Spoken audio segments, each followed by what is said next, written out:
हाँ, तो करें प्रारंभ। सब लोग जुड़ गए ना, और कोई जुड़ने वाला है? हरिओम दीपाली जी, सबको आवाज आ रही है ना? तो चलिए यस अब। सर। हाँ, प्रारंभ करते हैं आज की क्लास। तो कल जो हम लोगों ने क्लास में सीखा था, उसमें से किसी को कुछ पूछना हो तो अभी हम उस पर बात कर लेते हैं, नहीं तो फिर हम आगे बढ़ेंगे। कल जो हमने क्लास ली थी, कल हमने एक सूत्र को हमने पढ़ा था।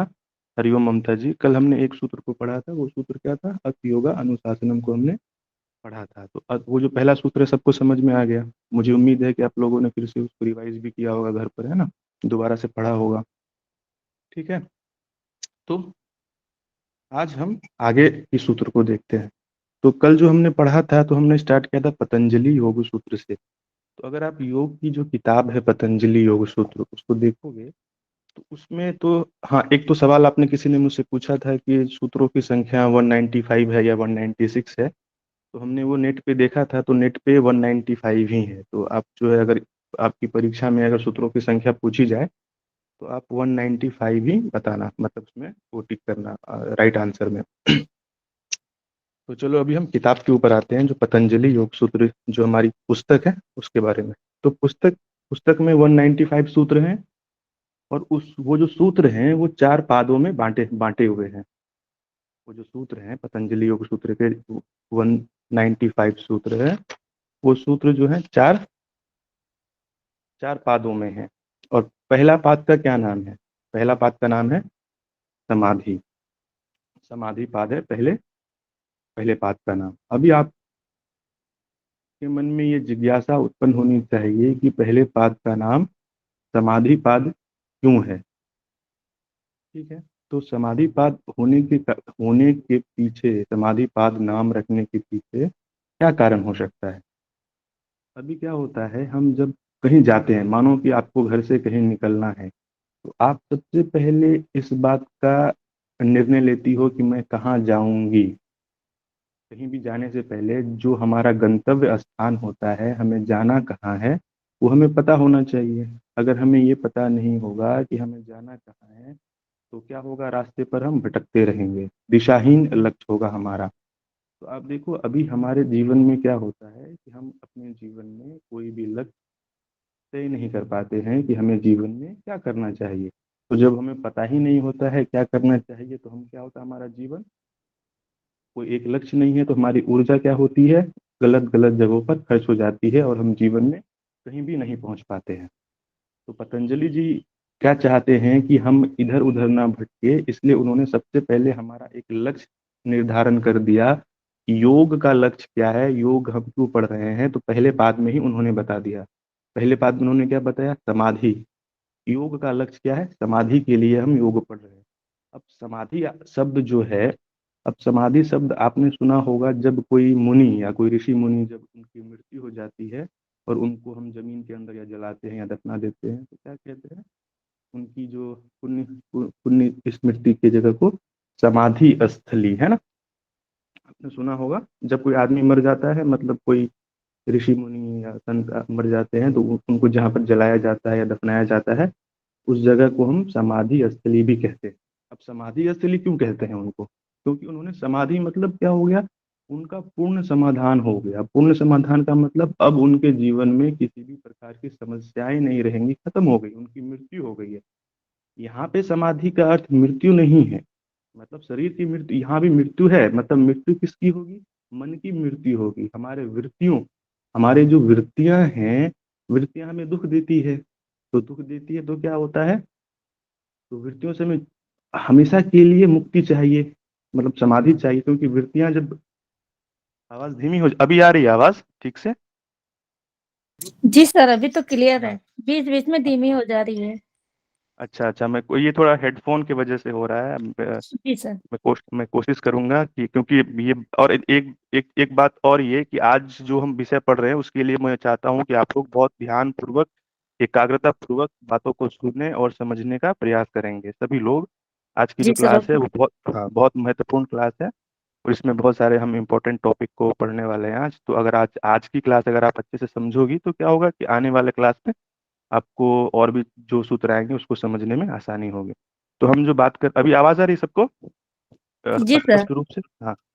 तो हम क्या बात कर रहे हैं, समाधि के बारे में। तो हमने आपको बताया जो समाधि नाम इसलिए रखा गया है क्योंकि समाधि हमारी मन की वृत्तियां जो है वो पूर्ण रूपेण मर जाएगी, मतलब खत्म हो जाएगी, ये हमारा लक्ष्य है ना। अभी क्या होता है, सामान्य रूप से हमारी मृत्यु तो होती है, एक इंसान जो होता है वो बूढ़ा होकर मर तो जाता है, लेकिन सही मायने में उसकी मृत्यु नहीं होती है, सिर्फ शरीर मरता है, मन तो मरता नहीं है, क्योंकि मन तो फिर से जन्म लेगा। तो जब मन फिर से जन्म लेगा तो वृत्तियां जो हमारे मन की है वो दूसरे शरीर में फिर से पैदा हो जाएंगी और वो वृत्तियां फिर से चलने लगेगी हमारे मन की। तो सही मायने में हमारी मृत्यु नहीं हुई है, क्योंकि मृत्यु जो सही मायने में होती है वो तभी होती है जब हमें समाधि की, जब इस जीवन में, जब आप जीवन में, जिस जीवन में आपको समाधि की प्राप्ति हो जाएगी वही आपका असली मृत्यु होगा, क्योंकि उसके बाद आपका जन्म नहीं होगा, क्योंकि आपने अपने मन की सारी वृत्तियों को ही मार डाला है, पूर्ण रूपेण खत्म कर डाला है, जड़ से खत्म कर दिया अपने मन के वृत्तियों को। तो वो सही मायने में समाधि होती है। अभी एक दोहा कबीरदास जी ने बोला है कि मरते मरते जग मुआ, औरस मुआ न कोई, दास कबीरा यूं मरा, बहुरी न मरना होई। तो कबीरदास जी ये कहना चाहते हैं यहाँ पर कि दुनिया में सभी लोग जन्म लेते हैं, मरते हैं, लेकिन सही मायने में वो मरते नहीं हैं, क्योंकि उनका तो मरना बस एक दिखावा है। दिखावा इन द सेंस कि उनकी भ्रांति है कि वो मरते हैं, क्योंकि उनका शरीर मरता है फिर वो पैदा हो जाते हैं, शरीर मरता है फिर वो पैदा हो जाते हैं।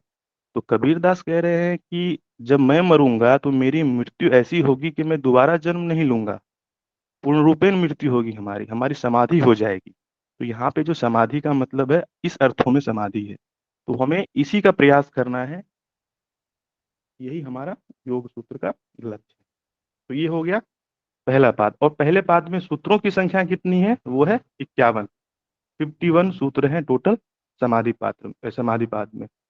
और समाधि पाद में किन किन बातों की चर्चा की गई है पतंजलि जी के द्वारा? समाधि पाद में आपको जो दार्शनिक सिद्धांत हैं, साधक की स्थिति कैसी होनी चाहिए, और समाधि के प्रकार क्या क्या हैं, है ना, चित्त के प्रकार क्या क्या हैं, इन सब बातों को आप जो है समाधि पाद में आप पढ़ोगे। तो ये है समाधि पाद। उसके बाद जो दूसरा पाद है उनका नाम है साधन। साधन का मतलब है कि हम किस किस चीज का उपयोग करेंगे समाधि को पाने में। अभी जैसे मैंने आपको शुरू में उदाहरण दिया कि जैसे आप घर से कहीं बाहर जाना चाहते हो या चाहती हो, तो पहले आप ये डिसाइड करती हो कहाँ जाना है। अभी मानो कि आप दिल्ली में रहती हो और आपको बॉम्बे जाना है, तो सबसे पहले आपने ये लक्ष्य तय किया कि मुझे बॉम्बे जाना है। और उसके बाद बॉम्बे जाने के लिए आप किस साधन का प्रयोग करोगे, आप रेल से जाओगे, आप ट्रेन से जाओगे, या आप कार से जाओगे, आप किस किस साधन का प्रयोग करोगे, वो साधन बात के अंतर्गत इन बातों की चर्चा की जाएगी। ठीक है। तो हमारे जीवन में देखो, ये दो चीज आपको बिल्कुल स्पष्ट रूप से समझ में आनी चाहिए, साधन और साध्य। ठीक है। साधन और साध्य। अभी जैसे इसको समझाने के लिए मैं आपको एक उदाहरण से समझाता हूँ, ताकि आपको बात समझ में आ जाए। अभी आप जीवन में जो भी कुछ पाना चाहती हो, जैसे घर है या गाड़ी है या बंगला है, ये सब चीजें क्या है, ये सब चीजें साधन है। ये सब चीजें क्या है, साधन है, ये हमारा लक्ष्य नहीं है जीवन का। जीवन का लक्ष्य, हमारा साध्य जो है वो क्या है, मुक्ति पाना है। मुक्ति पाना मतलब कि दुखों से मुक्त होना हमारा लक्ष्य है। और हमें ऐसा लगता है कि ये सारी चीजें जो है या जो हमारी संसारिक सुख संपत्ति है वो हमें दुखों से मुक्त करने में हमारी मदद करेगी, तो इसीलिए हम उसको पाने की कोशिश करते हैं, मतलब वो साधन के रूप में है।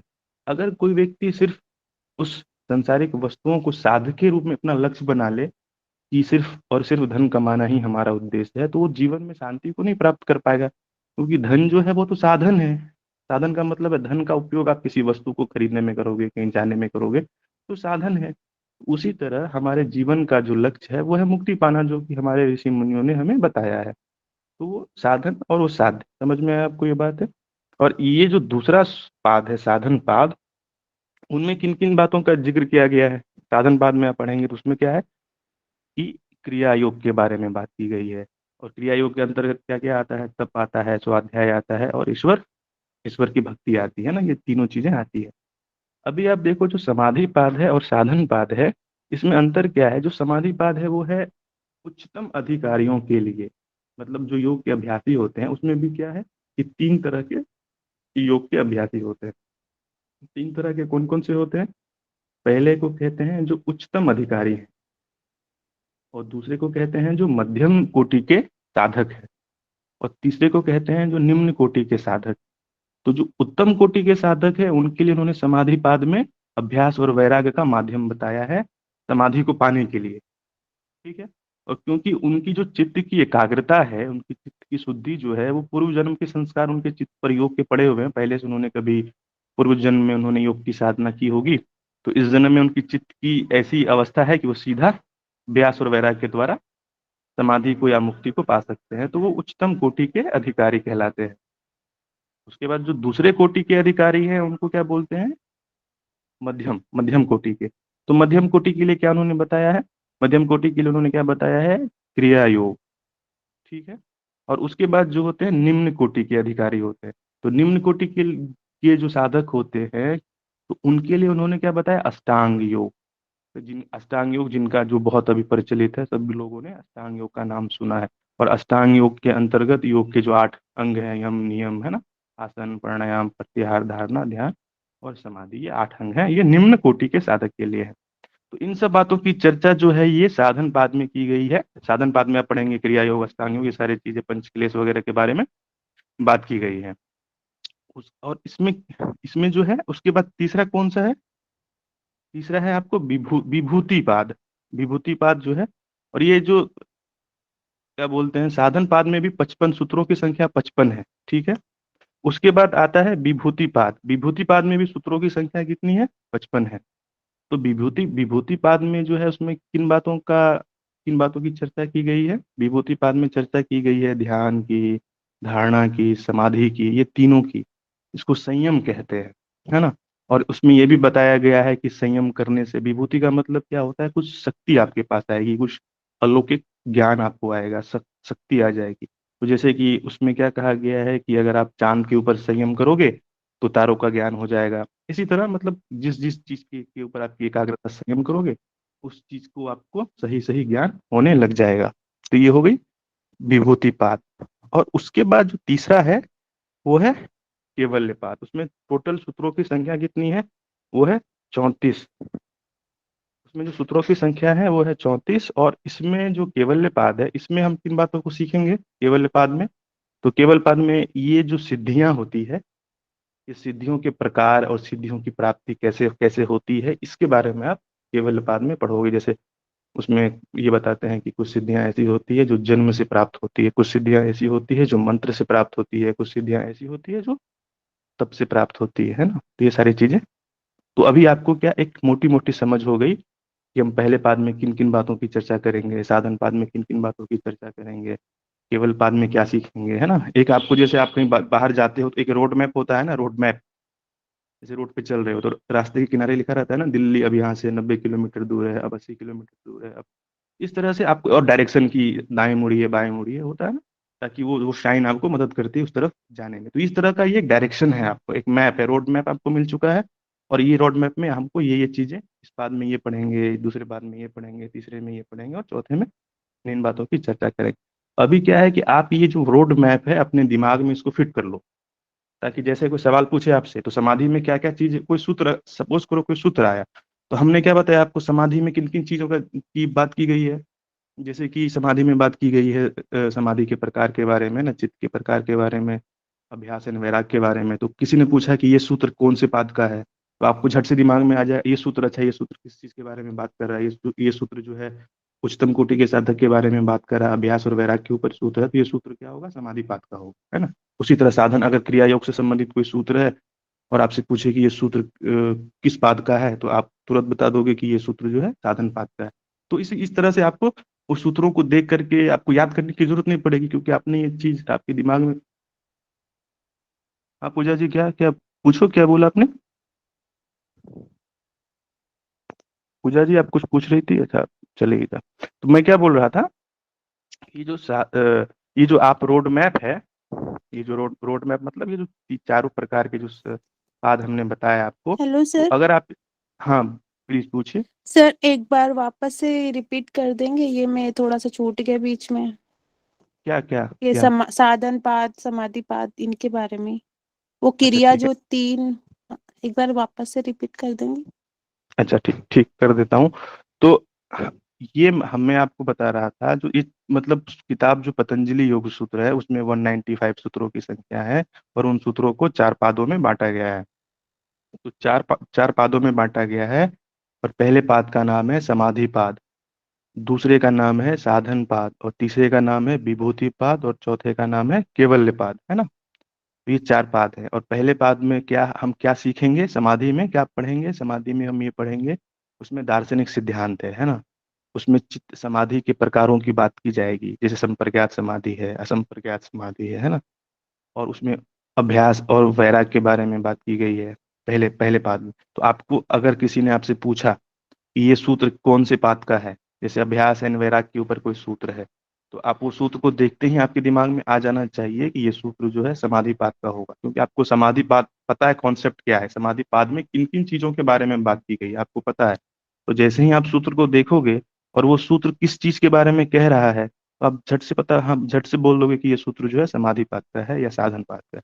उसी तरह साधन पाद में किस चीज के बारे में बात की गई है, साधन पाद में बात की गई है क्रिया योग के बारे में। और ये क्रिया योग क्या है, जो मध्यम कोटि के साधक होते हैं उसके लिए क्रिया योग है। और क्रिया योग में क्या क्या चीजें आती है, तो आप पढ़ोगे तो क्रिया योग में है तप है, स्वाध्याय है, और ईश्वर की भक्ति जो है, ईश्वर प्राणिधान के रूप में आपको देखने को मिलता है। और सूत्रों की संख्या जो है समाधि पाद में 51 है, साधन में 55 है, विभूति में भी 55 है, और जो केवल पाद है उसमें 34 है। ठीक है, समझ में आया पूजा जी? हाँ सर। ठीक है। तो ये हो गया आपको एक, ये जो मैंने आपको बताया, इसको आप अपने माइंड में फिट कर लेना, ताकि आपको समझने में, जब हम पढ़ेंगे तो आपको इस चारों पाद में किन किन बातों की चर्चा करेंगे हम, तो आपको समझने में आसानी होगी। ठीक है। अभी देखो, कल जो हमने सूत्र पढ़ा था, अथ योगा अनुशासनम, तो वो तो सूत्र हो गया। उसके जो दूसरा वाला सूत्र है, अभी क्या पतंजलि जी कहते हैं कि अगर कोई व्यक्ति योग का अनुशासन को पालन करेगा, है ना। अनुशासन का मतलब क्या है कि अपने इंद्रियों को बाहर की विषयों में भागने से रोकेगा और उसको समाधि में लगाएगा। अभी क्या होता है, हमारी जो ऊर्जा है, हमारी जो इंद्रियां हैं, वो विषय भोगों में लगी हुई है, और हमारी शक्ति सारी की सारी जो ऊर्जा है वो विषय को भोगने में खत्म हो जाती है। तो हमें क्या करना है, हमें अनुशासित जीवन जीना है, ताकि अपनी अपनी शक्ति का पूरा पूरा उपयोग हम समाधि को पाने में लगाएं। ठीक है। हमारा, क्योंकि पतंजलि जी ने हमें लक्ष्य बता दिया है कि समाधि पाद के आधार पे कि हमारा लक्ष्य ये है।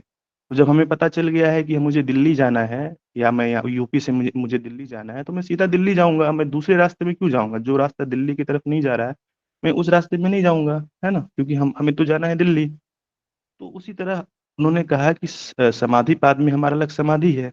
तो हम अपने जीवन की पूरी, हमारी जितनी शक्ति है, सामर्थ्य है, ज्ञान है, सबको हम समाधि की ओर मोड़ेंगे, सबको, सारा प्रयास हमारा उसी दिशा में होगा जिस दिशा में हमें जाना है। ठीक है। तो उसके बाद उस दिशा में अगर हम समाधि की दिशा में चलेंगे, अनुशासन को पालन करेंगे, तो क्या होगा, योग चित्त वृत्ति निरोधा, योग से चित्त वृत्ति निरोधा, हमारी चित्त की वृत्तियों का निरोध हो जाएगा। अभी इस बात को बहुत गहराई से समझना, बहुत गंभीरता पूर्वक सुनना। अभी क्या है कि हमारे दुखों का कारण क्या है, हमारा मन है ना। हमारे दुखों का कारण जो है वो हमारा मन है। मन क्या मतलब, मन की अंदर जो उठने वाली वृत्तियां हैं वो हमारे जीवन में दुख का कारण बनती है। तो हम अनुशासन का पालन करते हुए अपने चित्त को समाधि की ओर लगाएंगे, तो क्या होगा, हमारी वृत्तियों का धीरे धीरे निरोध होने लगेगा, वृत्तियां छीन होने लगेगी।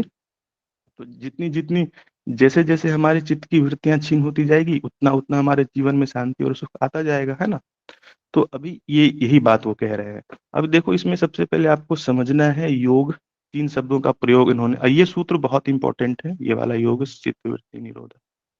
तो अभी देखो, ये जो सूत्र है उसमें तीन योग है, चित्त है, वृत्ति है, और निरोध, है ना। योग चित्त वृत्ति निरोध। अभी योग है, योग का मतलब क्या होता है आपको बताया मैंने। एक तो योग का मतलब जुड़ना होता है, ठीक है, किसी से किसी का जुड़ना होता है ना। तो अभी क्या है, हमारा जो मन है, मन को जुड़ना है। तो किससे जुड़ना है, यहाँ आत्मा से, परमात्मा में जुड़ना है। ठीक है। तो लेकिन अभी हमारा हमारा जो योग है वो कहाँ पर है, विषयों के साथ है।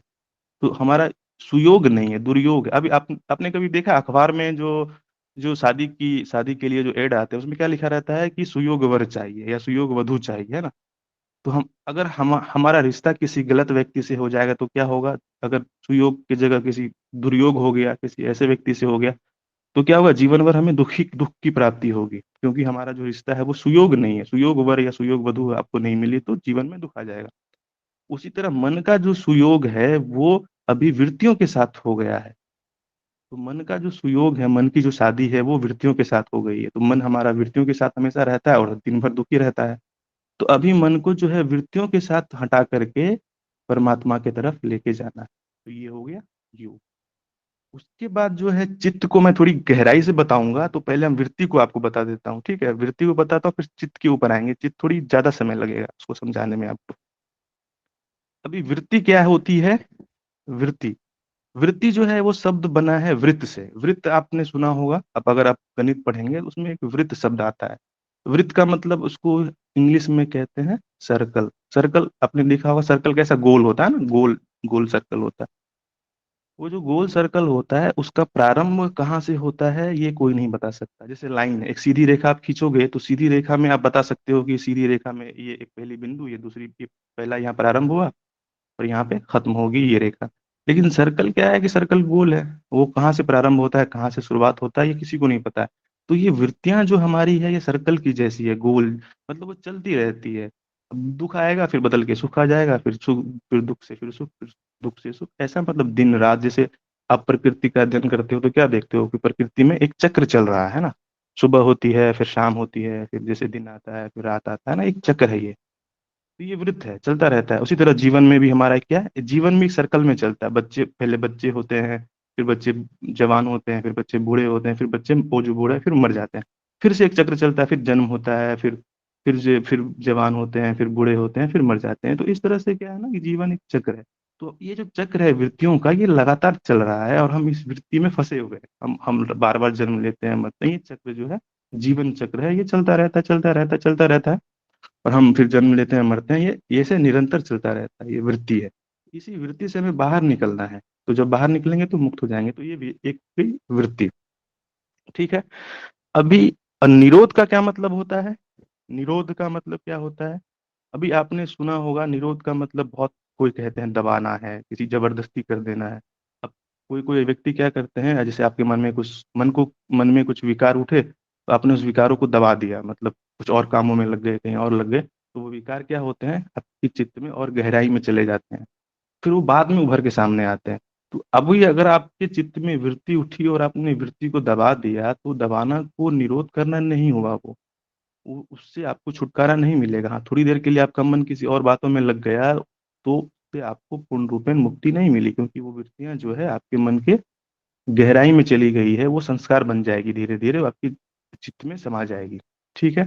तो यह निरोध कैसे करेंगे हम, अभी देखो जब पेड़ होती है ना, पेड़ के डाल को काटोगे तो पेड़ की डाल कुछ दिन के बाद फिर से वापस आ जाती है। उसी तरह हमारे वृत्ति का स्वभाव है। हमारे अभी क्या है कि हमें लगता है कि अब मुझे गुस्सा कभी नहीं आ सकता है। लेकिन आप देखोगे जैसे ही जीवन में कुछ अनहोनी घटना घटेगी या जो चीज आपके मन के हिसाब से कोई बात नहीं होगी, आपको फिर से गुस्सा आ जाएगा, फिर से मतलब क्रोध आ जाएगा। तो अब ये वृत्तियों का चक्र चलता रहता है, चलता रहता है।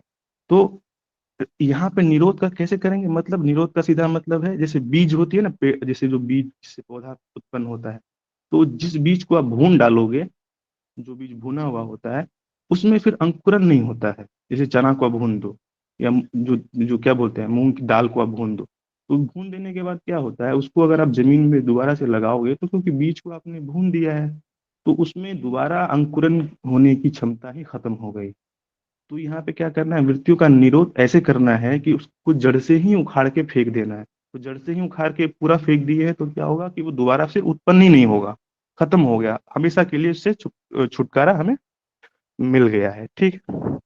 अभी देखो ये चित्त, अभी आपको ये जो चित्त है, ये मन है, अभी आपके आपके मन में ये सवाल आ सकता है कि ये जो मन में वृत्तियां आती कहाँ से है ना, कि आपका जो मन है उसमें, जो चित्त है उसमें वृत्ति कैसे आती है। तो वृत्ति कैसे आती है, अब जब जब आपका मन, अब मन जो है वो विषयों के संपर्क में आता है ज्ञान इंद्रियों के द्वारा। पांच जो हमारे ज्ञान इंद्रियां हैं, आंख कान नाक जीवन, तो इनके द्वारा जो है हमारा मन जो है विषयों के संपर्क में आता है, और जैसे ही विषय के संपर्क में आता है तो मन में कुछ ना कुछ हलचल पैदा हो जाती है, उसी को हम वृत्ति बोलते हैं। वो जो जैसे आपने कुछ देखा, अभी आपने कोई कोई भी एक दृश्य देखा या कोई भी आवाज आपके कान में पड़ी, तो जैसे ही कोई आवाज आपके कान में पड़ी तो आपके मन में उस आवाज को लेकर के या जो रूप आपने देखा है उसको लेकर के मन में कुछ संकल्प और विकल्प प्रारंभ हो जाता है। ये जो हम आपने देखा है या सुना है, वो अच्छी है या बुरी है, उसके बारे में चिंतन मनन चलने लगता है। वही एक वृत्ति का रूप है, वही एक वृत्ति है। ठीक है, ये बात आपको समझ में आई, वृत्ति कैसे हमारे मन में आती है। अब देखो चित्त, चित्त के ऊपर हम आते हैं। अब चित्त बनता कैसे है, तो चित्त की उत्पत्ति कैसे होती है, चित्त का प्रारंभ कहाँ से होता है। तो चित्त क्या है कि अगर आप ये आपको सांख्य दर्शन में इस बात की बहुत गहराई से कहा गया है, लेकिन फिर भी मैं आपको यहाँ पे बहुत कम शब्दों में समझाने की का प्रयास करूंगा। अभी क्या होता है, प्रकृति में तीन गुण होते हैं। तीन गुण आपने पढ़ा होगा। तीन गुण में कौन कौन से हैं, पहले है सत्य, उसके बाद है रज और है तम। तो सत्य रज तम, तो जब ये तीनों साम्य अवस्था में होते हैं तो प्रकृति में कुछ भी निर्माण नहीं होता है। ठीक है, और जब ये तीनों गुण सत्य रज तम में विषमता आती है, मतलब उसका असंतुलन पैदा होता है, तब जाकर के चित्त बनता है। तो चित्त में क्या होता है, जो तीनों गुणों में सत्व की प्रधानता होती है। चित्त क्या है, सत्व प्रधान है। चित्त में इन तीनों गुणों में कौन से गुण सबसे ज्यादा प्रधान होते हैं, चित्त में जो है सत्व गुण ज्यादा प्रधान रूप में पाए जाते हैं। अभी क्या है कि चित्त के माध्यम से ही हमारा शरीर जो भी काम करता है, शारीरिक क्रियाएं जितनी भी हम करते हैं, वो कैसे करते हैं, वो चित्त के माध्यम से करते हैं। आत्मा क्या है, चेतन है, आत्मा चेतन है, पुरुष जो है वो चेतन है, लेकिन वो कोई करता नहीं है, वो अक्रिया है, अकर्ता है। और वो जो है चित्त जो है वो क्रिया है। चित्त जो है चित्त के माध्यम से शरीर जितना भी काम होता है वो चित्त के माध्यम से ही होते हैं। ठीक है, यहाँ तक बात आपको समझ में आई। अभी आगे देखो। अब अभी क्या है, जो हमने आपको बताया कि चित्त जो है वो तीन गुणों से मिलकर बना है ना। तीन गुण कौन कौन से हैं, एक है सत्य है, रज है और तम है। ये जो तीन गुण है, ये तीन गुण, तीनों गुणों क्या होता है, तीनों गुणों में हमेशा परिवर्तन होता रहता है। अब देखोगे कभी कभी आपको आपका मन बहुत खुश है, कभी आपके मन में मतलब ध्यान के प्रति, साधना के प्रति, या मन में सात्विक विचार आते हैं, धर्म के प्रति आपके अंदर जिज्ञासा ज्यादा बढ़ जाती है। तो ये क्यों होता है, क्योंकि उस समय में आपके चित्त में क्या है, कि सत्व गुण की प्रधानता होती है। फिर कभी देखोगे आपका मन बहुत बेचैन हो रहा है, मन पे टिक नहीं रहा है, तो क्या होता है उस समय, चित्त में रजोगुण की प्रधानता होती है। उसी तरह तीसरा क्या है, तमोगुण। तो तमोगुण जब बढ़ जाता है तो आलस्य आता है, नींद आती है, और मतलब शुभ अशुभ का जो ज्ञान है वो खत्म हो जाता है। तो ये चित्त में क्या होते हैं, ये तीनों गुणों से मिलकर चित्त बना है, और ये तीन गुण जो है हमेशा बदलते रहते हैं। कभी आपके चित्त में सत्व की मात्रा बढ़ जाएगी, कभी आपके चित्त में कभी आपके चित्त में क्या है, रज की मात्रा बढ़ जाएगी, कभी आपके चित्त में तम की मात्रा बढ़ जाएगी, है ना। तो ये बढ़ता रहेगा, और जब जब बढ़ेगा उस तरह के मन में आपके भाव आने प्रारंभ हो जाएंगे। जैसे सत्वगुण आएगा, तो सत्वगुण आएगा तो आपका चित्त खुश हो जाएगा। तो अभी इसी को इन्होंने क्या बताया है कि चित्त में जब सत्वगुण प्रधान होता है तो क्या क्या चीजें होती है। सर। हाँ पूछे। सर रजोगुण वाला फिर से बता दीजिए। अच्छा, रजोगुण वाला फिर से बताऊं। अच्छा सुनो, मैंने ये बोला कि जो प्रकृति है ना, हमारा प्रकृति, आप समझ रहे हो ना, प्रकृति मतलब जो नेचर है। जी सर। हाँ, तो प्रकृति और पुरुष से हमारा निर्माण हुआ है, चेतन और जड़ से मिलकर के। तो जो चित्त है वो प्रकृति का पार्ट है ना, प्रकृति का हिस्सा है, वो सूक्ष्म है। ठीक है, शरीर जो है वो क्या है, स्थूल स्थूल है। और आपने पढ़ा होगा ना सांख्य में, मतलब तन मात्राएं है ना, ये सब सारी चीजें। तो जो चित्त है वो सूक्ष्म है, वो सीधे आंख के संपर्क में नहीं आता है ना। तो अब मैंने क्या बताया आपको, चित्त क्या है, क्रियाशील है। जो जितने भी शारीरिक क्रियाएं होती है वो चित्त के माध्यम से होती है। तो क्या होता है कि चित्त में तीनों गुणों की प्रधानता, तीन गुण जो है, सत्व है, रज है, प्रकृति के तीन गुण जो है वही तीनों गुण चित्त में भी हैं, सत्व रज और तम। तो ये क्या होता है, जो सत्व गुण चित्त की प्रधान, जो चित्त है उसमें सत्वगुण की अधिकता होती है, प्रधान रूप में सत्वगुण रहते हैं। लेकिन क्या होता है कि ये तीनों गुण जो है कभी कभी बदलते रहते हैं। हर क्षण जो है चित्त में कभी सत्वगुण की मात्रा बढ़ जाती है, कभी रजोगुण की मात्रा बढ़ जाती है, कभी तमोगुण की मात्रा बढ़ जाती है। तो जब गुरु सत्वगुण जी, की, ये गुरु जी, हाँ, ये हमारे आहार के अनुरूप घटती बढ़ती है सतगुण रजोगुण की किस कारण से? हाँ इसमें अभी ये जो सवाल आपने पूछा, ये जो चित्त, मैंने आपको क्या बताया अभी, आपको इससे पहले मैंने क्या बताया कि चित्त में वृत्तियां कैसे आती है ना। अब आपने जो सवाल पूछा है इसको सुनना बहुत गौर से, कैसे होता है सर चित्त में जो सर हम वृत्तियां चित कहाँ। हाँ पूछिए सर पूछिए। हाँ हम चित्त को मन कह सकते हैं? हाँ, नहीं चित्त को मन नहीं कह सकते हैं। मन जो है, चित्त मन बुद्धि अहंकार, मैं आपको ये भी बताऊंगा, ये भी आपको अभी कॉन्सेप्ट में क्लियर करूंगा, ठीक। अच्छा पहले इसको भी बता देता हूँ तो आपको समझने में आसानी होगी, ठीक है। हाँ काजल जी भी कुछ पूछना चाह चित्त रही का हैं। पूरा कॉन्सेप्ट ही क्लियर नहीं हुआ मुझे।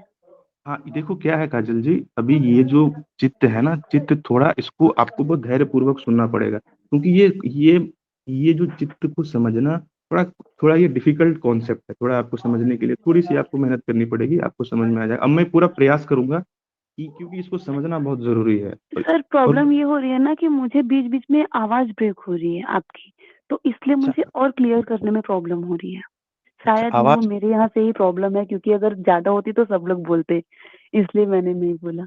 जी सर, अच्छा आवाज स्लो हो जा रही बीच बीच में। अच्छा, पता नहीं ऐसा क्यों हो रहा है ऐसा हेडफोन। अच्छा हाँ सर मैं बस। तो मेरे को ज्यादा ऑनलाइन क्लास लेने का वो नहीं है, तो आप बताओ कि ये हेडफोन की वजह से हो रहा है या कुछ और कारण। मैं तो वाईफाई इस्तेमाल कर रहा हूँ, तो वाईफाई में तो नेटवर्क की तो कोई प्रॉब्लम नहीं है, नेटवर्क तो पूरा है मेरे फोन में। तो हो सर सकता है ये। हेडफोन की प्रॉब्लम है सर। अच्छा हेडफोन की वजह से हो रहा है ना। जी जी। अच्छा आज आप लोग किसी तरह मैनेज कर लो, मैं कल से क्या करता हूँ, मैं दूसरा हेडफोन, अभी तो अब क्लास कल ले रहा हूँ मैं, तो ठीक है जी सर। ये या बिना हेडफोन के भी आवाज आ जाएगी आप लोगों को, हेडफोन निकाल के बढ़ाऊं। चलेगा। जी वो बीच में क्या हो रहा है ना कि 1 सेकंड के लिए ब्रेक हो रहा है, तो कुछ छूट छूट जा रहा है, ऐसे होने की वजह से वो हाँ कॉन्सेप्ट क्लियर नहीं हो पा रहा है। हाँ हाँ हाँ, तब तो हाँ, तब तो प्रॉब्लम सच में, आप जो बोल, तब तो बिना, जब तक आप सुनोगे नहीं तो आप समझ में कैसे आपको आएगा कोई। ये तो बात आप सही कह रहे हो, बिना सुने तो आपको कॉन्सेप्ट क्लियर नहीं होगा। अच्छा अभी आवाज क्लियर पूरी पूरी आ रही है कि हाँ कट कट भी रही है। अभी तो अभी नहीं कट रहा है ना। परफेक्ट है। नहीं नहीं नहीं। चलो तो यस सर। अभी मैं ऐसे ही आपको, ये जो है ना, मैं हेडफोन को कोशिश करता हूँ कि ये इसको हिले ना। हाँ तो जब नहीं हिलेगा तो आवाज कटेगी नहीं। तो इससे पहले जो हमने आपको बताया है, साधन समाधि, ये सब तो पहले की बातें आपको समझ में आई ना, मतलब आपने पूरी पूरी आप तक मेरी बात पहुंची ना, पहले वाली जो हमने बात की अभी तक। Yes sir. हाँ तो चलो, ये चित्त वाला जो है ना, चित्त वाला जो मैं आपको बता रहा हूँ इसको, अभी किसी ने पूछा था कि चित्त है और मन है और बुद्धि है, किसी ने पूछा कि चित्त और मन एक ही है यस क्या, है सर। ना। Yes sir. तो हाँ, तो अभी ये आपको इसको ठीक से समझना, ठीक है। इसको चित्त मन और बुद्धि और अहंकार में क्या क्या फर्क है, अब इसको आप फर्क को समझ जाओगे तो क्या होगा कि आपको फिर जब चित्त आएगा तो आप उसको अलग अलग करके देख पाओगे, ठीक है। और इसको जो मैं बताऊंगा, क्योंकि कल मैंने आपको क्या बताया था कि आपको अपने अनुभव से सीखने का प्रयास करना है ना। तो चित्त क्या होते हैं, चित्त जो है वो, उसमें सारे संस्कार विद्यमान होते हैं, हमारे पूर्व जन्म के सारे जितने भी संस्कार हैं। उसको ठीक से सुनना, ठीक है, जितने भी लोगों को बहुत गहराई से सुनना, आपको कॉन्सेप्ट क्लियर हो जाएगा। तो चित्त में क्या होता है, हमारे जितने भी पूर्व जन्म जन्म के संस्कार हैं वो सब पड़े हुए हैं, सभी पड़े हुए हैं। वो संस्कार के, आप संस्कार जो होते हैं वो 3 तरह के होते हैं, आपने पढ़ा होगा ना, संचय क्रियमान ये वाला। तो ये संस्कार क्या होता है कि जब आपके जीवन में जब उस तरह की परिस्थितियां आती है तो वो संस्कार आपके चित्त पे प्रकट हो जाते हैं और आपका व्यवहार उस तरह से आप करते हो। तो चित्त क्या है, सारे जितने भी संस्कार हैं उसका घर है चित्त, वो सारे के सारे संस्कार उस चित्त में पड़े हुए हैं। अभी आपने बोला मन, अभी क्या होता है, मन क्या है, मन संशय, अभी जब चित्त में सारे संस्कार होते हैं और जो हमारा जो पांचों ज्ञानेंद्रियां हैं, आंख है, कान है, नाक है ना, ये सब, ये जब विषयों के संपर्क में आता है ना, जब जैसे आपने कोई रूप देखा, कुछ भी देखा, तो उसके ऊपर मन, जो मन है वो क्या करता है, तर्क वितर्क करता है, संशय करता है, संशय समझ रहे हो, संशय, डाउट। हाँ अशोक जी। चित्त, गुरुजी, हाँ ये चित्त होता कहाँ है शरीर में, हमारा होता कहीं हाँ, है? अभी देखो अभी ये जो आपने सवाल पूछा है इसको भी सुनना। अभी चित्त क्या है, क्रिया है, आपने समझा। चित्त कोई वस्तु, जैसे कि आप एक ग्लास है या कोई वस्तु है, कोई ऑब्जेक्ट है ना। तो जो वस्तु है, वस्तु वस्तु, तो भौतिक, जैसे चित्त को आप भौतिक मत समझना, भौतिक का मतलब है कोई वस्तु नहीं है चित्त। अभी जैसे आप अभी बैठे हो, है ना, अभी आप चलना प्रारंभ कर दोगे, चलोगे फिर बैठ जाओगे। तो अभी मैं आपसे पूछूं कि आप बैठे थे फिर आप चले फिर बैठ गए, तो चलना कहाँ चला गया आपका, वो जो वॉकिंग था, चल रहे थे आप, तो कोई पूछे जब आप बैठे थे फिर चले फिर बैठ गए, तो चलना कहाँ चला गया आपका? जैसे आप गाना गा रहे थे और फिर आवाज कहाँ चली गई? है ना, वो क्रिया है। चित्त क्या है, मन क्या है, क्रिया है। वो कोई वस्तु नहीं है। जैसे अभी आप चल रहे हो, चलते चलते आपका मन किया बैठने का, तो आप बैठ गए, है ना। तो आपने एक क्रिया, आप बैठे थे, आपने एक क्रिया प्रारंभ की, और जब आपका मन किया उस क्रिया को आपने रोक दिया और आप बैठ गए। चलते चलते थक गए, फिर आप बैठ गए। उसी तरह क्या होता है, मन एक क्रिया है। मन की क्रिया क्या है, संकल्प विकल्प करने की। लेकिन हम वो जो क्रिया मन की होती है, हम उसे रोक नहीं पाते हैं। जैसे आप चाहो कि अभी, जैसे कि आपका शरीर है, तो शरीर को जब आप चाहते हो जो क्रिया करवाना, वो क्रिया करवाने के बाद आप उस शरीर को चाहते हो उस क्रिया को बंद करना, तो बंद करने की क्षमता आपके भीतर है, आप बंद कर देते हो। लेकिन जो मन की क्रियाएं होती है, आप उसको रोक नहीं पाते हो। जैसे विचार है, ठीक है, अभी आपके मन में विचार आया, तो आप विचार को रोकना चाहते हैं, लेकिन आप रोक नहीं पाते, वो दिन भर चलता रहता है अपने आप अपने आप अपने आप। इसी को तो यही तो प्रॉब्लम है ना। चित्त क्या है, मन क्या है, वो क्रिया है, वो कोई वस्तु नहीं है। कोई कोई ऐसा नहीं है कोई एक जगह है वहां पे मन पड़ा हुआ है। जैसे जैसे आप जब चलते हो तो चलना कहीं से लेके नहीं आते हो आप, तब आप चलना। जैसे कि अभी आपको शर्ट खरीदनी है, तो अपनी वस्तु है, आपने खरीद ली और आपने पहन ली, है ना। तो चित्त क्या है कि ये कोई वस्तु नहीं है, कहीं से आप दुकान में मिल जाएगी या खरीद लेंगे आप। जैसे जैसे आप चलना है, आपको डांस करना है, आपने उठा, आपने डांस किया, फिर आप बैठ गए, डांस करना आपने बंद कर दिया। तो जो डांस आप कर रहे थे, डांस को कहीं बाहर से आप लेके नहीं आए थे, वो आपके भीतर था। आपने, वो एक क्रिया है, वो क्रिया को आपने किया फिर आपने रोक दिया। उसी तरह मन क्या है, क्रिया है। उस क्रिया को आपको कुछ कुछ ज्ञान प्राप्त करने के लिए उस क्रिया को आपने किया फिर रोक दिया।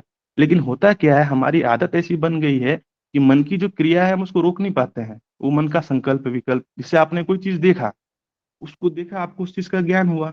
ज्ञान होने के बाद जैसे आपने कुछ कोई कोई वस्तु देखी, या जैसे अभी खड़े हो और कार जा रही है आपके सामने से, आपने कार को देखा तो चित्त के अंदर कुछ क्रिया हुई, आपकी दृष्टि पड़ी, आपके अंदर वो ज्ञान हुआ कार का, और फिर वो कार चला गया। अभी आपके ऊपर डिपेंड करता है कि उस कार के बारे में आप विचार करना प्रारंभ कर दो कि मैं भी ऐसा कार खरीद लूंगा, फिर इस कार पे बैठ के मैं यहाँ घूमने जाऊंगा। तो आपके ऊपर है कि आप उस विचार को कितनी देर तक करते रहो, आप दिन भर करते रहो, सोचते रहो, विचारते रहो उस एक घटना के ऊपर, या उस घटना को उसी समय आप भूल जाओ। तो यही होता है कि चित्त क्या होती है, आपने एक क्रिया क्रिया के माध्यम से आपने ज्ञान लिया और फिर उसको वो चला गया। लेकिन अगर आप, वही है, विचार को आप करते रहते हैं, चित्त की क्रियाओं को आप रोक नहीं पाते हो। इसीलिए तो ये योग में कहा गया है कि चित्त जो वृत्ति है, वो चित्त के माध्यम से शरीर सारी क्रियाओं को करता है। तो चित्त क्या है, वो कोई वस्तु नहीं है, क्रिया है। समझ में आ रही है आपको मेरी बात? अभी क्लियर हो रहा है आप लोगों को? जी यस जी सर। जी। समझ में आया ना कि चित्त, अभी कोई आपसे पूछे कि चित्त क्या है, तो आप क्या बताओगे? चित्त क्या है, जैसे मैंने अभी आपको बताया, चित्त क्या है, कोई वस्तु नहीं है। समझ रहे हो ना? जैसे कोई, जैसे आप ये कोई डांस, स्वतः स्वतः हाँ होता है मेरे शरीर के अंदर। हाँ, वो क्रिया है। वो जब समय पे आता है। लेकिन उस क्रिया को आप जब तक करना चाहोगे, ऐसे डांस है, आप डांस जब तक करना चाहोगे कर सकते हो, जब आपका मन की आप रोक सकते हो। लेकिन मन के साथ क्या होता है ना, स्वभावतः कि हम मन की क्रियाओं को नहीं रोक पाते हैं। जैसे मन, हमें जब मन का इस्तेमाल करना है हम कर लिए, और जब हमें मन का इस्तेमाल नहीं करना है हम नहीं करेंगे। लेकिन हम ऐसा कर नहीं पाते हैं। वो मन हमेशा हमेशा 24 घंटे काम कर, जब जैसे आप जागो आपके मन में देखोगे कि ये विचार आने प्रारंभ हो गए, अपने आप आ रहे हैं आ रहे हैं आ रहे हैं। आप उसको रोक ही नहीं पा रहे हो, वो क्रिया चलती जा रही चलती जा रही चलती जा रही। अब ये क्रिया कैसे करती है? क्योंकि आपने जो भी जीवन से ज्ञान अनुभव किया है, आंख से जो भी रूप देखा है, कान से जो भी शब्द सुने हैं, तो वो सब जो आपके भीतर सब जमा है। आपने देखा है भैंस को, आपने कभी जानवरों को देखा है ना आप लोगों ने? जानवर क्या करते हैं, वो चारा खा लेते हैं फिर उसको जुगाली करते रहते हैं बैठ करके। देखा है ना आप लोगों ने? कि जो जैसे गाय है या भैंस है, वो क्या करती है, पहले तो भोजन को, चारा को खा लेती है, उसके बाद बैठ जाती है आराम से, फिर उस चारे को चबाती रहती है। तो हम क्या करते हैं, हमारा मन भी वो वैसा ही करता है। रूप, कोई फिल्म देखी आपने, कोई गाना सुना, या कोई कोई घटना घटी, कोई किताब में कुछ पढ़ा, तो आप बैठ जाओगे और वो जो चीजें आपके मन में पहले आपने देखी है उसके बारे में आप दिन भर सोचते रहोगे, या कोई बीती बात याद करते रहोगे, वो उसको चबाते रहोगे, पीछे की बातों को हमेशा, या जीवन के आगे के बारे में सोच सोच के। तो चित्त की क्रियाएं निरंतर चलती रहती है। और वो जो क्रियाएं चलती रहती है, उस क्रियाओं का कोई मतलब नहीं है, बेकार की क्रियाएं, मतलब ऐसे विचार जिसका जीवन में कोई मतलब नहीं है, ऐसे ऐसे बातों को हम सोचते रहते हैं जिससे कुछ होना होना जाना नहीं है। तो वही है, तो उसको रोकना है हमें। ठीक है, ये समझ में आया आपको? ये समझ में यस आया ना आप सर। लोगों को? हाँ, तो हाँ अभी यस सर, यस सर। और आवाज भी आप लोगों को अब तो कट नहीं रही है ना आवाज? नहीं सर, सही है। हाँ ठीक है। तो ये एक तो ये बात हुई। उसके बाद क्या है, जो चित्त है, मैंने क्या बताया आपको, चित्त अब ये कैसे कैसे होती है, अभी आप ये अनुभव से देखना कि आपका मन जो है कभी कभी अच्छा होता है, अच्छा फील करते हो, जैसे सुबह में आपका मन अच्छा है, फिर थोड़ी देर के बाद में आपका मन थोड़ा सा खराब हो गया, मतलब आपको बेचैनी होने लगी, या चिंता आ गया, या डर आ गया, कुछ भी, फिर थोड़ी देर में आलस आ गया। तो ये सारी चीज होती रहती है। ये क्यों होती है? कि हमारे गुणों की वजह से, गुण। अभी एक किसी ने पूछा मुझसे कि ये गुण कैसे, मतलब एक ये आहार की वजह से होता है क्या, है ना? अभी क्या है कि आप जैसे कि सत्व रज और तम, ये तीन गुण होते हैं। तो इस प्रकृति में भी तीन गुण हैं। अभी क्या होता है, आप अगर कोई गंदा दृश्य देख लोगे, गंदा दृश्य या हिंसा का दृश्य देख लोगे, या कुछ भी ऐसा देख लोगे, तो क्या होगा, आपके मन में उस तरह की वृत्ति पैदा हो जाएगी, उस तरह के वो चीज आ जाएगी। मतलब अगर आपने गंदा दृश्य देख लिया तो मन में विकार, गंदे विचार आने लग जाएंगे। अच्छा दृश्य देखा तो आपके मन में अच्छे अच्छे विचार आने लग जाएंगे। तो हम बाहर से जो भी चीज अपने मन के भीतर डालेंगे, बाहर में क्या है, इस दुनिया में अच्छी चीजें भी है और बुरी चीजें भी है ना, सब कुछ है इस दुनिया में। तो ये हमारे बुद्धि और विवेक के ऊपर, मतलब ये डिपेंड करता है कि हम बाहर में किन चीजों को ग्रहण करें। भोजन, अभी देखो जैसे भोजन है, तो भोजन में मांसाहार है, शाकाहार है, शराब है। तो सभी व्यक्ति सभी तरह के भोजन को ग्रहण नहीं करते हैं। आपको पता है कि आपके स्वास्थ्य के लिए किस तरह का भोजन आपके स्वास्थ्य के लिए अच्छा है ना? तो उस तरह का भोजन को आप लेते हो। तो उस तरह का भोजन को लेते हो तो शरीर पे, अगर आपने सात्विक भोजन किया है, सात्विक भोजन का मतलब आपने फल लिया है, शाकाहार किया है, तो आपके शरीर पे उसका एक असर होगा। अगर अगर आप शराब पी लोगे तो आप देखोगे कि आप, शराब का एक अलग असर आपके ऊपर होगा, आप होश को बैठोगे। तो उसी तरह जो सत्व और रज और तम, ये तीनों गुण हैं, ये बाहर से आप अगर जैसा दृश्य देखोगे, जैसा भोजन करोगे, उसका असर आपके मन पे होगा। तभी तो मैंने आपको बताया ना कि अनुशासन है। अनुशासन का क्या मतलब है कि ऐसे चीजों में मन को नहीं लेके जाना है कि जो हमें हमें हमारे मन में दुख उत्पन्न करे, तो विकार उत्पन्न करे। तो हमें क्या करना है, चित्त को बाहर में ऐसे ऐसे विषय जो हमारे जीवन में दुख या तनाव पैदा करेंगे, ऐसा भोजन, ऐसा रूप, तो हम ऐसा रूप नहीं देखेंगे, हम ऐसी बात नहीं सुनेंगे। अभी आप ऐसे व्यक्ति के पास चले जाओ जो सिर्फ नकारात्मक बात करते रहते हैं, चिंताओं की बात करते हैं, डर की बात करते हैं, या गलत बात करते हैं, तो क्या होता है, आपको सुन उनकी बातों को सुन के आपके चित्त में एक वृत्ति जागती है। अगर उसने अच्छी बात कहते हैं तो अच्छी वृत्ति मन में जागती है, और बुरी बात सुनते हो तो बुरी वृत्ति मन में जागती है। तो ये हमारा सजग प्रयास होना चाहिए कि हम अपने मन को सिर्फ और सिर्फ जो सात्विक चीजें हैं उससे ही वो करें, योग करें, है ना? उसके द्वारा ही हमारा मन उसी से जुड़े, गलत चीजों में हमारा मन ना जाए। ये समझ में आया आपको? तो मैं अभी जो अंतःकरण के बारे में बता रहा था, चित्त, मन और बुद्धि और अहंकार के बारे में, इसको सुनना। तो चित्त एक तो ये हो गया। तो चित्त क्या करता है, चित्त में संस्कार पड़े हैं। चित्त जब बाहर की किसी वस्तुओं के संपर्क में आता है, बाहर के वस्तुओं मतलब रूप, रस, गंध, इन इन विषयों के संपर्क में आता है, तो मन जो है उसके ऊपर संकल्प विकल्प करती है, ये अच्छा है। जैसे आप बाजार गए, कुछ आपको खरीदना है, तो आप देखते हो कि मैं ये कपड़ा लूं या ये कपड़ा लूं, आपके मन में संशय पैदा होता है ना? या बहुत सारे चीजें, आप जैसे शॉपिंग मॉल में गए, आपको कोई कुर्ता खरीदना है, या शर्ट खरीदनी है, या कोई सलवार सूट खरीदना है, तो आप क्या देखते हो, मन में कभी आता है कि ये वाला कपड़ा अच्छा है, ये ले लेते हैं, कभी मन में आता है वो ले लेते हैं। तो मन क्या करता है, संदेह पैदा करता रहता है, डाउट, है ना? ये ले कि ये ले। फिर बुद्धि क्या करती है, वो निर्णय लेती है कि आपके मन में संदेह पैदा मन ने करवा दिया, तो बुद्धि क्या करती है, वो निर्णय लेती है कि क्या करना है, क्या नहीं करना है। अब जैसे बुद्धि ने निर्णय लिया कि ये वस्तु मेरी हो गई, तो फिर अहंकार पैदा होता है। अहंकार का मतलब क्या है, मैं मेरे का भाव। जैसे गाड़ी आपने खरीद ली है, गाड़ी मेरी मेरी हो गई, मेरा घर है। तो जब भी उस गाड़ी को कुछ, जैसे आपने कार है, कोई एक कार है जो जब तक आपने उसको नहीं खरीदी है, तो उस गाड़ी में कोई ठोकर लग जाए या चोट लग जाए तो आपको तकलीफ नहीं होगी, क्योंकि वो आपकी कार नहीं है। लेकिन जैसे ही आपने उसको खरीद ली, तो अब क्या हो गया, वो आपका हो गया, आपका अहंकार उससे जुड़ गया, मेरे का भाव जुड़ गया, मैं मेरे का भाव जुड़ गया है। तो अब उस कार को कोई चोट पहुंचा दे या कुछ क्षति हो जाए, तो आपको तकलीफ पहुंचेगी, क्योंकि यहाँ पे आपका इसमें अहंकार, मैं मेरे का भाव जुड़ गया है कि ये कार मेरी है। समझ रहे हैं ना आप लोग ये बात को? तो इसी तरह चित्त काम करता है। चित्त, मन और बुद्धि और अहंकार, ये समझ में आया सबको? बताओ। Yes sir. जी सर। चित्त, हाँ चलो तो फिर ठीक। तो अभी हमने अब चित्त के बारे में आपको थोड़ी गहराई से बताता हूँ। जो चित्त क्या है, चित्त हमने आपको क्या बताया कि चित्त जो है वो 3 गुणों से मिलकर बना है, और तीनों गुण जो है वो कैसे, वो प्रकृति के 3 गुण हैं, सत्य रज और तम।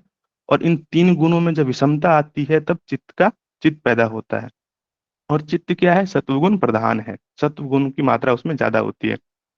लेकिन क्या होता है, ये जो सत्य रज और तम है ये बदलते रहते हैं। कैसे बदलते हैं, अभी मैंने आपको बताया, बाहर से भी बदल जाते हैं, और जैसे संस्कार आपके चित्त के ऊपर पड़े हैं उस हिसाब से ये गुण बदलते रहते हैं। तो क्या होता है कि जब, अब इसको बहुत गहराई से समझना कि चित्त में जब सत्वगुण प्रधान होता है तो क्या होता है, उस समय आपकी आपकी जो मन की अवस्था होती है, मन का भाव कैसा होता है। तो जिस व्यक्ति के, जिस समय आपके चित्त में सत्वगुण प्रधान होगा तो उस अवस्था को कहते हैं प्रख्याशील। ठीक है, चित्त की वैसी अवस्था जब चित्त में सत्वगुण की प्रधानता होती है तो उस अवस्था को हम कहते हैं प्रख्यानशील। और इस अवस्था में क्या होता है, आपके मन में कैसे कैसी बातें आती है, उस समय आपके मन में ज्ञान के प्रति, मतलब वैराग्य, धर्म, जो अच्छी चीजें हैं उसके प्रति, उस चीजों को जानने के प्रति आपके मन में जिज्ञासा पैदा होती है, धर्म के बारे में, ज्ञान के बारे में, वैराग्य के बारे में, है ना। तो ये होता है जब चित्त में सतोगुण की प्रधानता होती है। उसके बाद क्या है, जब चित्त में रजोगुण की प्रधानता होती है तब क्या होता है, तब चित्त में प्रवृत्तिशील, उस अवस्था को क्या कहते हैं, प्रवृत्तिशील, जब चित्त में रजोगुण की प्रधानता होती है। तो जब आपके मन में रजोगुण की प्रधानता होगी तब क्या क्या होगा, तब आपका चित्त जो है वो ज्यादा करके विषय भोगों की तरफ भागेगा, विषय की तरफ, विषयों की तरफ, जो पांचों विषय हैं उसकी तरफ भागेगा। और उस समय आपको शुभ अशुभ का उतना ज्ञान नहीं होगा, बस जा रहा है उसमें, विषयों की तरफ जा रहा है। तीसरा क्या होता है, उसको कहते हैं तमो। जब तमोगुण जब आपके चित्त में प्रधान होगा तो उस अवस्था को कहते हैं स्थितिशील। और उस समय आपको अधर्म का, धर्म अधर्म का कुछ भी, सिर्फ जो ऐसे काम जो अनैतिक कार्य हैं, अज्ञानता पूर्ण भरे कार्य हैं, आप सिर्फ ऐसे ही कामों को करोगे। इस तरह के जो लोग होते हैं उसको राक्षसी प्रवृत्ति के लोग कहते हैं, जो तमोगुण के प्रधानता वाले होते हैं, है ना। तो और क्या होता है, जब चित्त में आप देखोगे, और ये तो चित्त की 3 अवस्थाएं मैंने आपको बताई, ये जो सत्व प्रधान होता है तो क्या होता है, रज प्रधान होता है तो क्या होता है, और जब तमोगुण प्रधान होता है तो क्या होता है ना। और एक क्या होता है कि एक अवस्था ऐसी भी होती है जब चित्त में सिर्फ और सिर्फ सत्वगुण होते हैं, उस चित्त में रज और तम बिल्कुल नहीं होते हैं, सिर्फ सत्वगुण होते हैं। तो जब सिर्फ सत्वगुण जिस चित्त में होता है उस चित्त की अवस्था को कहते हैं धर्ममेघ समाधि। ये आगे जब हम पढ़ेंगे तो ये आपको और समझ में आएगा। ठीक है, समझ में आ रही है ना मेरी बात आप लोगों को। ठीक जी है, तो सर। आगे बढ़, जी हाँ तो सर। आगे, हाँ सर आगे बढ़, हाँ पूछिए पूछिए। सर सतोगुण प्रधान होने पे कौन सी अवस्था होती है सर? अभी जो मैंने आपको एक तो सतोगुण, उसमें क्या होता है, पहला जो है सतोगुण प्रधान होते हैं लेकिन रज और तम उसमें दबे होते हैं। पहला जो मैंने आपको बताया, जी। प्रख्यानशील अवस्था। प्रख्यान। हाँ, प्रख्यानशील वो आप उसमें देखोगे ना, बुक में आपको मिल जाएगी, जी। प्रख्याशील अवस्था। तो उसमें क्या होता है, सतुगुण प्रधान होते हैं और रज और तम जो है वो दबा रहता है, लेकिन सत्वगुण की अधिकता रहती है। उसी तरह जो जो प्रवृत्तिशील चित्त की अवस्था है जिसमें रजोगुण प्रधान होता है, सत्व और तम जो होते हैं उसमें दबे रहते हैं, मतलब कम मात्रा में रहते हैं, रज जो है वो ज्यादा रहता है। तीसरा जो तमोगुण है, उसमें जो चित्त की अवस्था जिसमें तमोगुण की प्रधानता होती है उसमें क्या होता है, तमोगुण प्रधान होता है, सत्व और रज जो है दबे होते हैं। ठीक है। और एक जो मैंने आपको बताया कि एक ऐसी चित्त की अवस्था होती है जिसमें सिर्फ सत्वगुण रहता है, रज और तम बिल्कुल नहीं रहता, मतलब रज और तम बिल्कुल खत्म हो गया है, उस व्यक्ति के मन में सिर्फ चित्त में सिर्फ सत्वगुण ही आता है। तो उस अवस्था में जब आपका मन आता है तो उसको बोलते हैं धर्म मेघ समाधि। ठीक है, उसमें क्या होता है, सिर्फ और सिर्फ चित्त में सत्वगुण ही रहते हैं। ठीक है। तो अभी अभी अब पढ़ोगे और किताबों में तो चित्त के बारे में क्या कहा गया है, चित्त जो है वो स्फटिक मणि के समान है। स्फटिक मणि क्या होता है, वो आपने देखा होगा ना, एक मणि होती है, उसको आप जिस रंग के ऊपर, जिस कागज के ऊपर रख दोगे तो वो उस तरह का आकार ग्रहण कर लेगा, उस तरह का रूप ले लेगा। तो चित्त वैसा ही है, जिस चीज के ऊपर रख दोगे वो चित्त वैसा हो जाएगा। ठीक है। और क्या है, चित्त क्या है, चुंबक के जैसे, लोहा है ना, चुंबक को घींचता रहता है। तो जब आपके चित्त में विकार होंगे तो क्या होगा, आपका चित्त जो है विषयों की तरफ, जैसे लोहे, चुंबक जो है लोहे को खींच लेती है। आपने देखा होगा कि लोहा है, उसको चुंबक के पास जैसे ही लेके जाओगे वो अपने आप चुंबक की तरफ चली जाती है, खींच लेती है। तो जब आपके मन में विकार होंगे, है ना, तो क्या होगा, आपका मन जैसे चुंबक जो है लोहे को खींच लेती हैं, उसी तरह ये जो दुनिया संसार में जितने भी आकर्षण हैं वो आपके मन को खींच लेंगे, मतलब आकर्षित आपका मन उस तरफ चला जाएगा, संसार के भोगों में चला जाएगा, क्योंकि अभी आपके मन में विकार है। तो जैसे जैसे आपके मन के विकार दूर होते जाएंगे तो आप देखोगे कि आपका मन जो है संसारिक सुखों की तरफ भागना कम हो जाएगा। ठीक है। तो आगे लोग आगे जो मतलब ऋषि मुनि है उन्होंने क्या बताया कि चित्त जो है, चित्त की दो धाराएं होती है। दो धाराएं मतलब क्या, जैसे दो धाराएं मतलब दो रास्ते होते हैं। एक रास्ता जो है आपको वो लेके जाता है मुक्ति की तरफ। चित्त की एक अवस्था ऐसी है, चित्त की एक वो धारा ऐसी है जो आपको मुक्ति की तरफ लेके जाएगी, और एक धारा क्या है वो आपको लेके जाएगी कहाँ, बंधन की तरफ, संसारिक बंधनों में आपको बांधेगी। ठीक है। तो ये दो धाराएं चित्त की।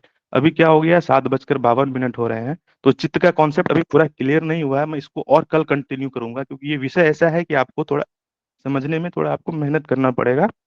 तो अभी आधा हमने पढ़ लिया है, आधा कल पढ़ेंगे, क्योंकि एक साथ मैं आपको बहुत ज्यादा बता दूंगा तो आपको हो सकता है कि और भी कंफ्यूजन हो जाएगा। तो अभी तक आपने जितना पढ़ा है उसमें कोई सवाल है तो पूछो मेरे से।